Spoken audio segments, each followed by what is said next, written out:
नमस्कार दोस्तों, मैं सतीश श्रीवास्तव आप सभी लोगों का आज की इस विश्व के भूगोल की क्लास में स्वागत करता हूं।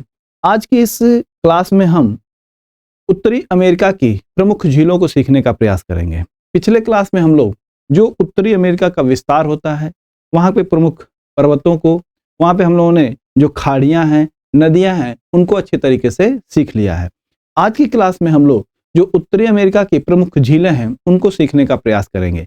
क्योंकि उत्तरी अमेरिका की कुछ झीलें ऐसी हैं जिनका आर्थिक रूप से कनाडा के लिए और यूएसए के लिए बहुत बड़ा महत्व है। इस वजह से ये महत्वपूर्ण हो जाता है कि हम उत्तरी अमेरिका की जो प्रमुख झीलें हैं उनको सीखें। तो आइए उत्तरी अमेरिका की जो प्रमुख झीलें हैं उनकी बात करें। तो इसमें जो सबसे उत्तर के तरफ यानी कि यहाँ पे देखा जाए तो ये कनाडा है, ये अलास्का है, यूएसए है और ये मैक्सिको है। तो ये जो कनाडा का क्षेत्र है, यहाँ पे उत्तर से दक्षिण के क्रम में देखा जाए कैनेडियन शील्ड है और ये उत्तर से दक्षिण के तरफ झीलों का क्रम है। और यहाँ से आपसे अक्सर क्वेश्चन पूछते हैं, तो कहाँ से क्वेश्चन आते हैं? तो सबसे पहले देखिए कि यहाँ पर एक जो झील है, इस झील का नाम है ग्रेट बियर झील। ग्रेट बियर झील।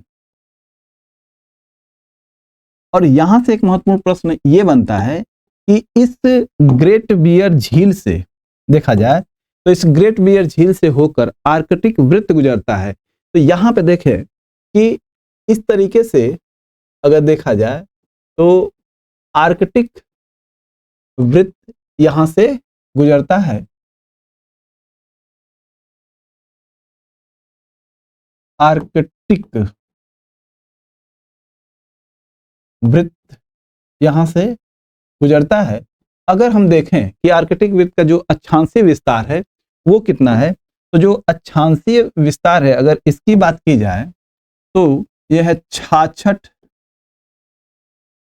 अंश 35 मिनट 46.6 सेकेंड उत्तरी अक्षांश। आर्कटिक वृत्त का ये अक्षांश में विस्तार है। वहीं पे जैसे ही हम इसके नीचे आते हैं तो एक प्रमुख झील है जिसका नाम है ग्रेट स्लेव झील। इस झील का नाम है ग्रेट स्लेव झील। इस झील की प्रमुख विशेषता यह है कि इससे मैकेंजी नदी का उद्गम होता है और साथ में यह तांबा व सोना के लिए प्रसिद्ध है। तो इसका महत्व यहां से बढ़ जाता है कि ग्रेट स्लेव जो झील है यहाँ किस लिए फेमस हो जाती है, क्योंकि यहां से मैकेंजी नदी निकलती है। तो मैकेंजी नदी का उद्गम है ग्रेट स्लेव झील। वहीं पे सोना और चांदी के यहाँ पे भंडार पाए जाते हैं। तो यहाँ पे यह सोना व चांदी के लिए प्रसिद्ध है, के लिए प्रसिद्ध है। वहीं पे देखा जाए तो जैसे ही हम और दक्षिण की तरफ चलते हैं तो एक नदी पड़ती है जिसका नाम एक झील है जिसका नाम है अथाबास्का की झील। तो यहां से एक झील है जिसका नाम है अथाबास्का झील। अथाबास्का,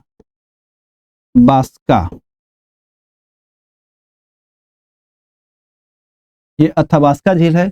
और अथाबास्का झील की एक विशेषता है कि इस झील में पीस नदी आकर मिलती है, या ये कहें कि पीस नदी का यह मुहाना है। तो यहाँ पे देखा जाए तो अथाबास्का झील में पीस नदी का मुहाना है। पीस नदी का मुहाना है, अर्थात पीस नदी यहाँ आकर गिरती है। वहीं पे देखें कि इसका जो उत्तरी छोर है, इस उत्तरी छोर में एक स्थान है उत्तरी छोर पर जिसका नाम है यूरेनियम सिटी। तो कह सकते हैं कि अथाबास्का झील के उत्तरी छोर पर यूरेनियम सिटी स्थित है। तो यहाँ पे देखा जाए तो एक पॉइंट और निकलता है कि इसके उत्तरी छोर पर यूरेनियम सिटी स्थित है। Uranium city. जैसे जैसे हम दक्षिण की तरफ आते हैं तो देखें तो एक झील यहां पे दिखाई दे रही है। इस झील का नाम है रेडियर झील। इस झील का नाम है रेडियर झील।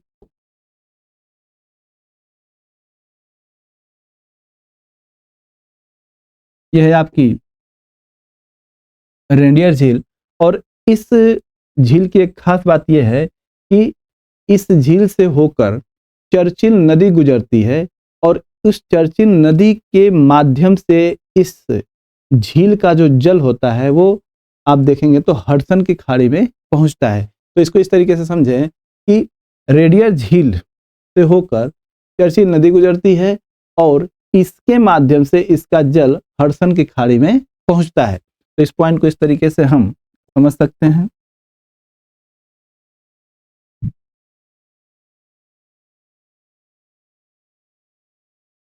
चर्चिल नदी इससे हडसन की खाड़ी से जोड़ती है, से जोड़ती है। वहीं पे देखें कि इसके जैसे दक्षिण में आते हैं तो एक नदी और है जिसका नाम है विनिपेग झील। यहां पे देखा जाए एक झील और है,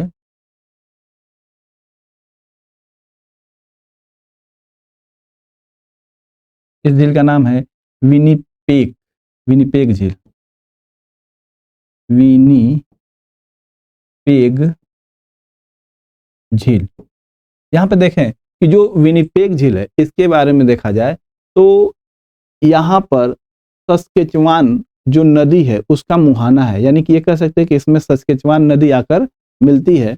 वहीं पे देखें कि नेल्सन नदी द्वारा इसे हडसन की खाड़ी में गिराया जाता है, या ये कहें कि नेल्सन नदी द्वारा इसका जो जल है वो हडसन की खाड़ी में जाकर गिरता है। वहीं पे देखें कि दो झीलें और दिखाई दे रहे हैं।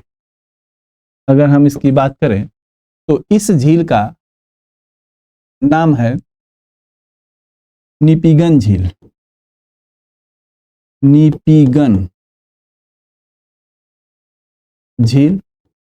और इस झील का नाम है सेंट लॉरेंस झील। सेंट लॉरेंस झील। इस तरीके से देखें तो जो कनाडा में झीलों का उत्तर से दक्षिण और दक्षिण से पूर्व की तरफ देखा जाए तो एक क्रम चलता है।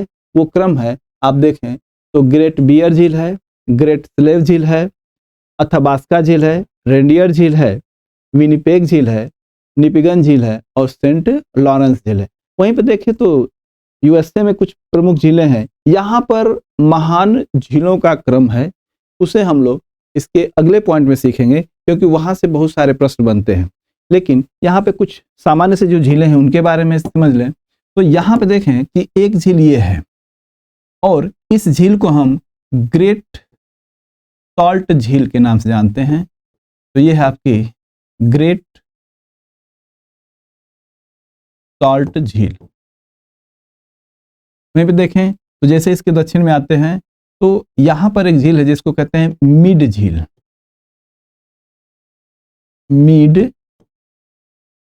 मिड झील है।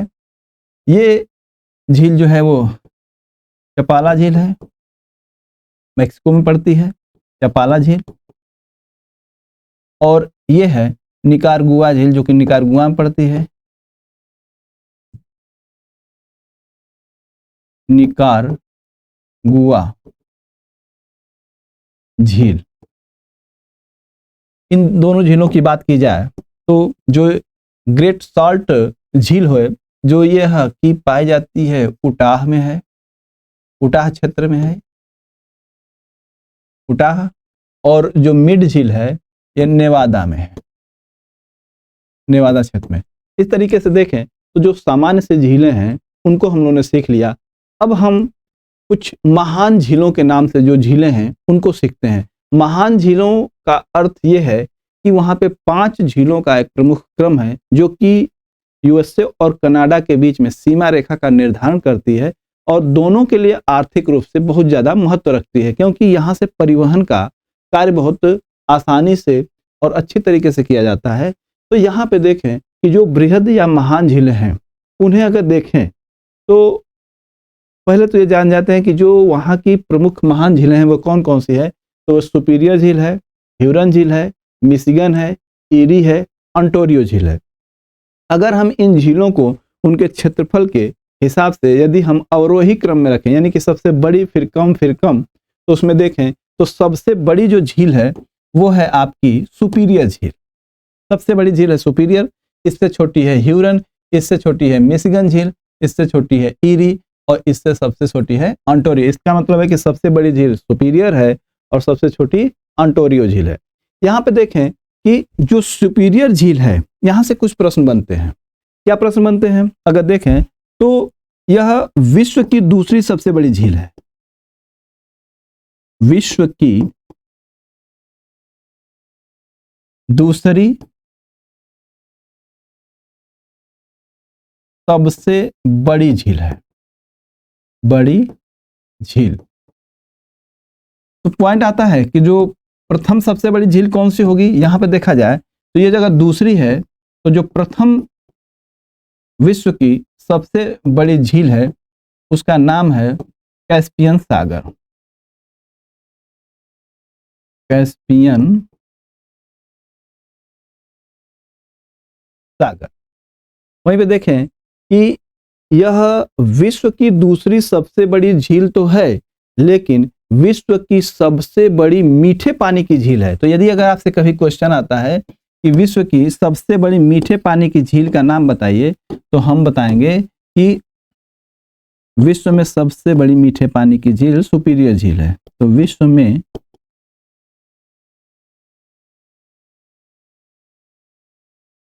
मीठे पानी की सबसे बड़ी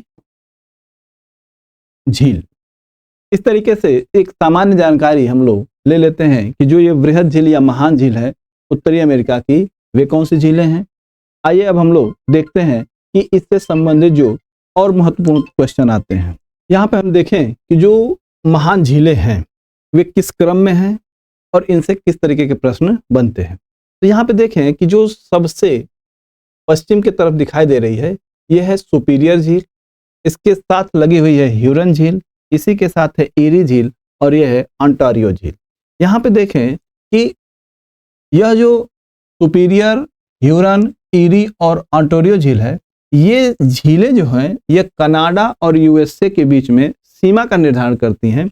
वहीं पे एक झील है मिशिगन झील। यह जो मिशिगन झील है यह पूर्ण रूप से यूएसए के अंदर आता है, या ये कहें कि जो संयुक्त राज्य अमेरिका है उसमें पूर्ण रूप से आता है। इसका कनाडा से कोई संबंध नहीं है। तो कभी कभी प्रश्न पूछता है कि जो महान झीलें हैं उन झीलों में कौन सी ऐसी झील है जो पूर्ण रूप से यूएसए में है, तो वह है आपकी मिशिगन झील। लेकिन सुपीरियर झील, ह्यूरन झील, ईरी झील, ओंटारियो झील, ये सभी जो 4 झीलें दिखाई दे रही हैं ये झीलें कनाडा और यूएसए के बीच में सीमा रेखा का निर्धारण करती है। वहीं पे देखें तो एक सुपीरियर झील से होकर 49 अंश उत्तरी अक्षांश, जो अक्षांश रेखा है वो गुजरती है, और यह जो रेखा है यह कनाडा और यूएसए के बीच में सीमा रेखा का निर्धारण करने का काम करती है, जो कि सामान्य तौर पर देखा जाए तो यह सबसे शांत सीमा के रूप में जाना जाता है। सबसे शांत सीमा का अर्थ है कि यहाँ पे कोई आतंकवादी गतिविधि नहीं होती है, यहाँ पे कोई इस तरीके की गतिविधि नहीं होती है जिससे कि दोनों क्षेत्रों यानी दोनों राष्ट्रों के बीच में कोई मतभेद उत्पन्न हो। तो इस तरीके से हमने देखा कि जो 5 महान झीलें हैं वो किस क्रम में हैं। वहीं पे देखें कि जो सुपीरियर झील है और ह्यूरन झील है, सुपीरियर झील और ह्यूरन झील के बीच में एक नहर के माध्यम से जोड़ा गया है। इस नहर को हम कहते हैं सूनहर, और इस सूनहर से देखें तो सेंट मेरी नदी का प्रवाह है। वहीं पे देखें तो ह्यूरन झील और ईरी झील, इन दोनों झीलों के बीच में जोड़ने का जो कार्य करती है वो है सेंट क्लेयर नदी। वहीं पे ईरी झील और ऑन्टारियो झील को देखें तो इन दोनों को जोड़ने का काम वेलैंड नहर करती है। साथ में वहीं पे देखें तो जो ह्यूरन झील है और मिशिगन झील है, इनके बीच में एक जल संधि है जिसे कहते हैं मैकिनेक की जल संधि।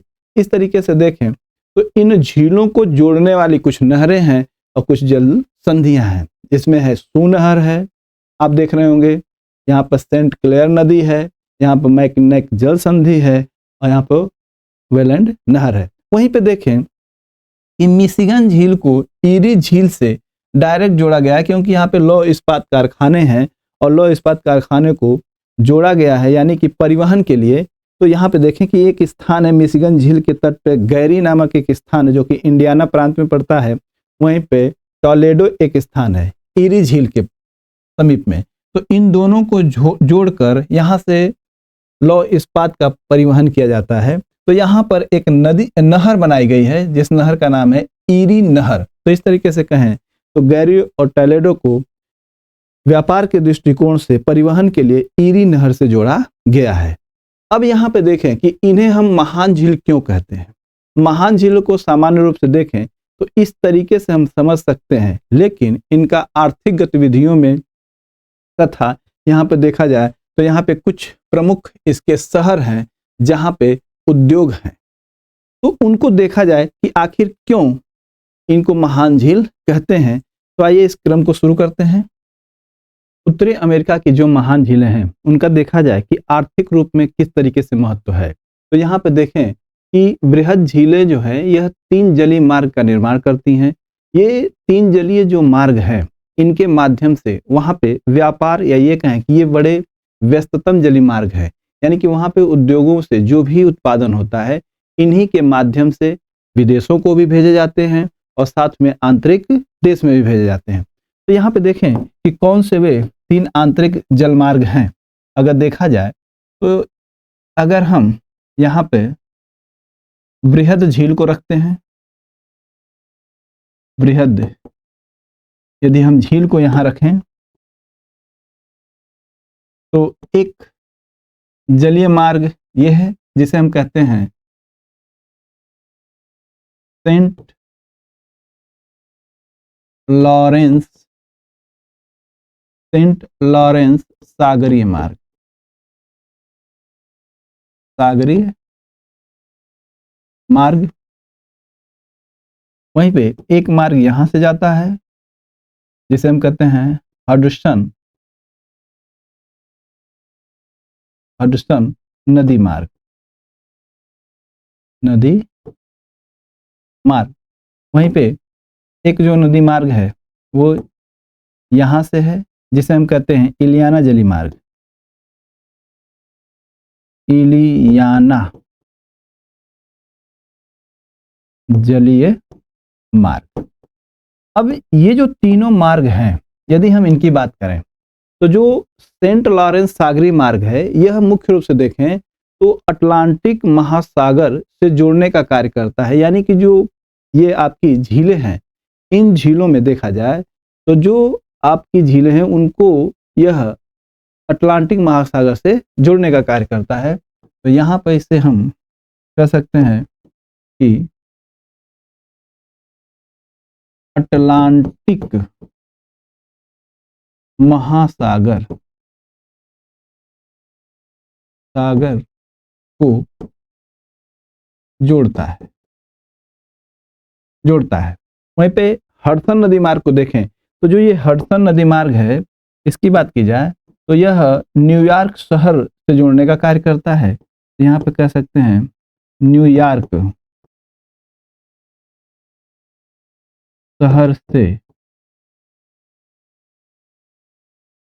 जोड़ता है। वहीं पे अगर हम बात करें इलियाना जलीय मार्ग की तो जो इलियाना जलीय मार्ग है यह मिसिसिपी नदी को मैक्सिको की खाड़ी से जोड़ने का कार्य करता है। या ये कह सकते हैं कि मैक्सिको की खाड़ी व मिसिसिपी को जोड़ता है। तो कह सकते हैं कि मिसिसिपी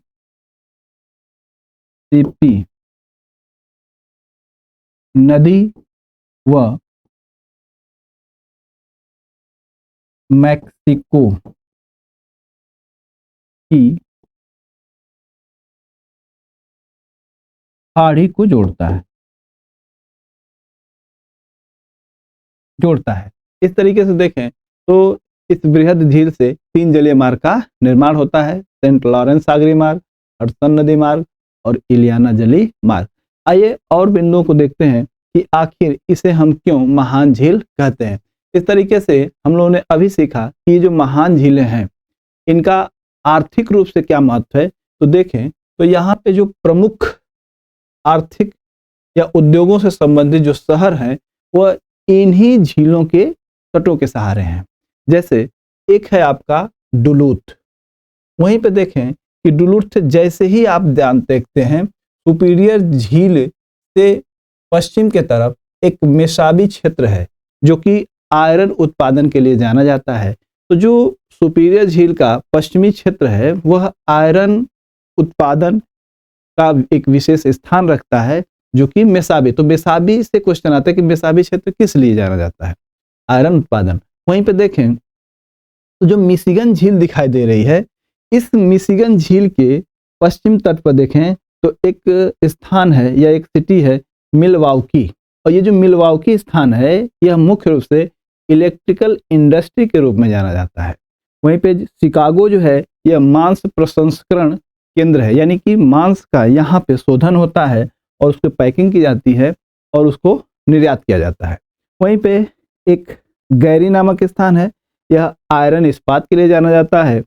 वहीं पे गैरी को टोलेडो से यानी कि जो ईरी झील है उसको ईरी नहर से जोड़ा गया है, और इसी ईरी झील के पास अगर देखा जाए तो यहाँ पर एक डेट्रॉयट नामक स्थान है, और यह जो डेट्रॉयट नामक स्थान है यह ऑटोमोबाइल उद्योग के क्षेत्र में एक विशेष स्थान रखता है। तो यह इसका संबंध मुख्य रूप से देखें तो यूएसए से है, लेकिन कभी कभी आपसे क्वेश्चन भारत से पूछता है कि भारत का डेट्रॉयट किसे कहते हैं। तो जो भारत का डेट्रॉयट है वो है चेन्नई, अर्थात चेन्नई में ऑटोमोबाइल यानी कि जो भी कार से संबंधित कल पुर्जे होते हैं उनका निर्माण होता है, यानी कि ऑटोमोबाइल का काम होता है।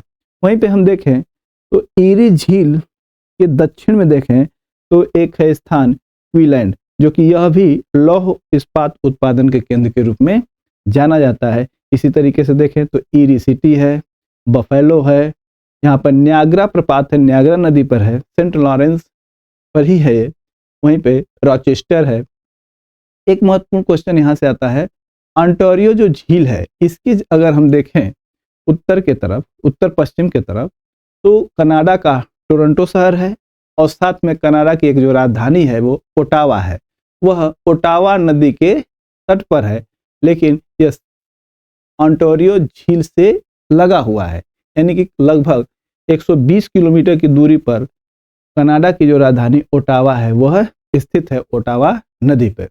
और ये जो ऑन्टारियो झील है इसका जब आगे की तरफ देखते हैं तो जो बहाव होता है यानी कि जो मार्ग है अटलांटिक महासागर को जोड़ने का कार्य करता है, वहां पर देखें तो यहाँ पे भ्रंश के सहारे यह नदी आगे की तरफ बहती है। यहाँ झील से आगे की तरफ नदी भ्रंश के सहारे बहती है। इस तरीके से हम देखें तो ये जो प्रमुख झीलें हैं, तो आज की क्लास में हम लोगों ने सीखा कि जो उत्तरी अमेरिका की प्रमुख झीलें हैं, आर्कटिक है, वृत्त है जो कि वो ग्रेट बियर झील से गुजरता है। इस तरीके से हम लोगों ने इन झीलों को देखा। वहीं पर वृहद या महान झीलों को भी हम लोगों ने क्रम से देखा, और इन महान झीलों से संबंधित जो भी महत्वपूर्ण प्रश्न होते हैं उनको भी हम लोग समझने का प्रयास किए। तो झील से संबंधित जो उत्तरी अमेरिका है, यहाँ से क्वेश्चन आपके जो भी बनेंगे उसको आप करने में समर्थ रहेंगे। मिलते हैं हम लोग अगली क्लास में। धन्यवाद।